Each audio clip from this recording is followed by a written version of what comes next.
नमस्कार, times of Swaraj में आप सबों का स्वागत है। मैं हूं संतोष सिंह और आज हम टाइम्स ऑफ स्वराज के खास कार्यक्रम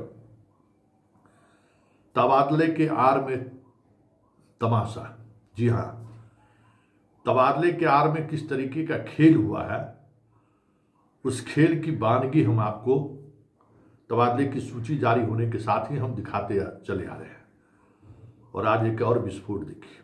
वैसे तबादले के खेल में शामिल लोग फिर आज सुबह से ही तबादले की एक बड़ी सूची जारी करने का स्वांग दिखाने की कोशिश हो रही है। अच्छी बात है, शिक्षकों का तबादला हो जाए, जो जहां चाह रहे हैं वहां चले जाएं और तबादला को जो उनका नियमावली है उस नियमावली के तहत जाएं।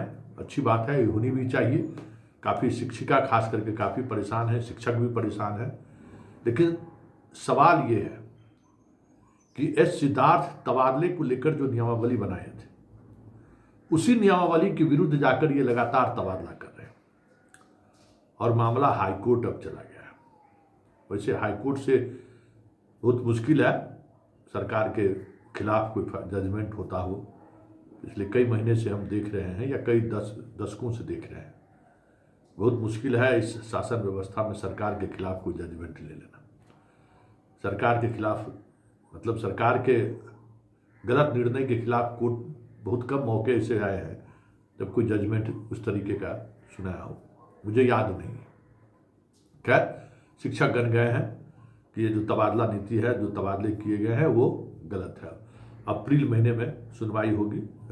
कोर्ट ने उस याचिका को स्वीकार कर लिया है। मतलब रजिस्ट्रार जहां फाइलिंग होती है वहां फाइल हो चुका है, टोकन भी दे दिया गया है। मतलब अप्रैल में उम्मीद की जा रही है कि पहली सुनवाई होगी।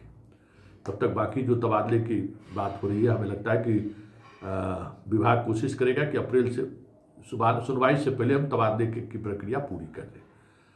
लेकिन बड़ा सवाल ये है कि जो तबादला 10,000 से अधिक शिक्षकों का हुआ है, जो लिस्ट जारी हुआ है, उस लिस्ट में कई चौंकाने वाले तथ्य भी सामने आ रहे हैं। बीमार की वजह से, जिसके माता पिता बीमार हैं, उस आधार पर यूपी के लड़के लड़कियों को शिक्षक शिक्षिकाओं का भी बड़े स्तर पर ट्रांसफर हुआ है। सैकड़ों ऐसे शिक्षक हैं जिनके माता पिता बीमारियों से ग्रसित हैं, उस आधार पर उनको ट्रांसफर किया गया है। अब बताइए, कोई यूपी का रहने वाला आदमी है, वो बीमारी के आधार पर कोई भभुआ मांग लिया, कोई गोपालगंज मांग लिया और उसको उनकी पोस्टिंग दी गई। कहां तक सही है? बार बार हम कहते हैं कि ये पूरी तबादला नीति है यूपी वाले के साथ जो गलबैया है, उस गलबैया का नतीजा है। और उस बात को हम लगातार सवालों के सहारे हम उठाते भी रहे हैं कि ये जो तबादला नीति है वो पूरी तौर पर एक खास उद्देश्य के लिए लाया गया। प्रोबेशन पीरियड खत्म नहीं हुआ है सिद्धार्थ जी, जो कुछ भी करना है कर लीजिए, सवाल उठना जारी रहेगा।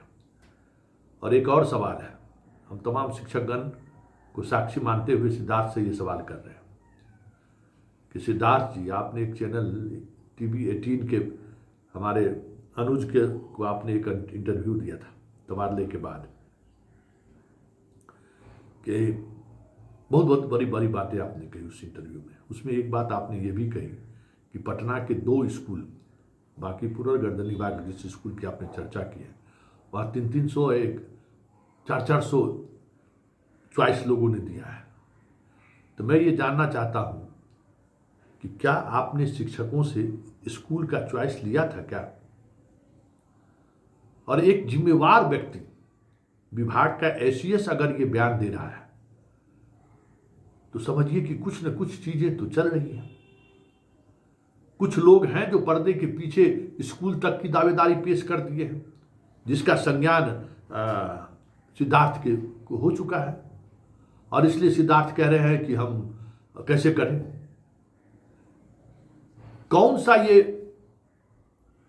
प्रेशर ग्रुप है या ये कौन सा ये दबाव समूह है शिक्षकों का, जिसको अभी जिला नगर निगम जिला अलॉट हुआ भी नहीं है और वो स्कूल की दावेदारी पेश कर दिया और वो दावेदारी की सूची सिद्धार्थ के पास पहुंच गया है और सिद्धार्थ कह रहे हैं कि हम कैसे इतने लोगों को हम खुश कर सकते हैं। इसका मतलब है कि जो तबादला हो रहा है या जो जो सूची जारी हो रही है ये अर्ध सत्य है।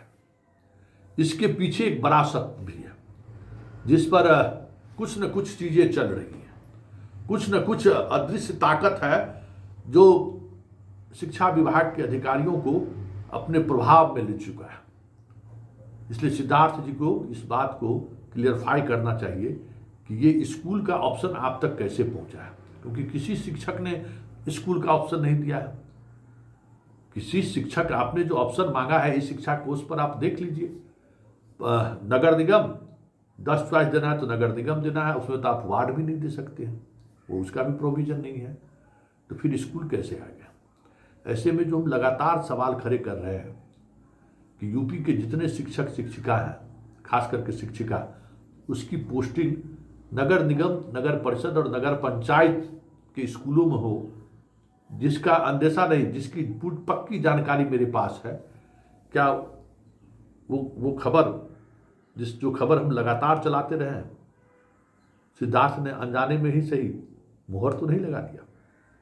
हम कह रहे थे ना कि पटना शहर में सिर्फ यूपी के लड़के लड़कियां होंगे, क्योंकि पटना शहर में जो रहने वाले लोग हैं उनको ऑप्शन ही नहीं दिया गया है।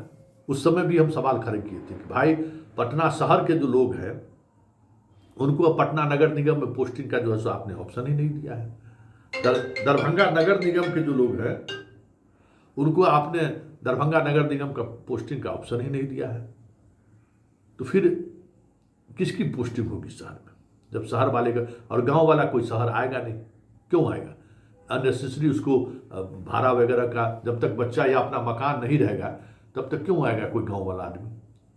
मतलब ये रणनीति का हिस्सा था जिसकी चर्चा हम लगातार कर रहे थे कि सब तमाम शहरी सीटों पर यूपी के लड़के लड़कियों की पोस्टिंग होगी। क्या सिद्धार्थ आपने वो बयान देकर उसकी पुष्टि तो नहीं कर दी? इसलिए हम कह रहे हैं कि इस तबादले के पीछे बहुत बड़ा तमाशा खेल चल रहा है। जिस खेल के पीछे कौन सा अदृश्य शक्ति है उसकी चर्चा भी हम लगातार करते आ रहे हैं। लेकिन एक बात जो चलते चलते हम बिहार के शिक्षकों से करना चाह रहे हैं कि देखिए, ये जो कुछ भी हो रहा है, जिस स्तर पर हो रहा है, ये पूरी कवायद, ये कि पूरी की पूरी कवायद बाहर के शिक्षिका